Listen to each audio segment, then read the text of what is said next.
Welcome back to our channel. ఈ రోజు మా ఇంట్లో అయితే గ్యాస్ ఉంది, లేదని చెప్పట్లేదు, కానీ బర్నర్స్ అయితే పాడైపోయాయి. సో అందుకని మేమైతే కరెంట్ స్టవ్ లో అయితే ఇప్పుడైతే మేము ఫుడ్ ప్రిపేర్ చేసుకుంటున్నాము. రైస్ అయితే అసలు ఎక్సలెంట్ వచ్చిందండి. ఇగోండి రైస్ మాత్రం సూపర్ వచ్చింది. గిన్నె కాలని కూడా కాలట్లేదు. మనం దింపిన తర్వాత అయితే గిన్నె కాలుతోంది. సో అది కొంచెం చూసుకోండి. నాకైతే మామూలు ఎక్స్పీరియన్స్ లేదు, సూపర్ ఎక్స్పీరియన్స్. ఇగోండి పప్పుకు కూడా కడిగేసాను, అన్నీ రెడీ చేసి పెట్టేశాను. ఏంటి పప్పు అన్నారు, పప్పు లేదు అంటున్నారు అనుకుంటున్నారు. ఇది కూడా అడుగునుంది.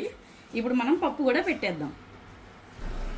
ఈ స్టవ్ మీద వండి అలవాటు అయ్యి కరెంట్ స్టవ్ మీద వండాలంటే అత్తయ్య గారికి అయితే ఫుల్ టెన్షన్. చూడండి, కావాలంటే అన్నం ఉడుకుతుందా లేదా అని. మా ఇద్దరికైతే ఫస్ట్ టైం కదా, మా హస్బెండ్ కొంచెం ఎక్స్పీరియన్స్ ఉందని అయితే నేను అనుకుంటున్నాను.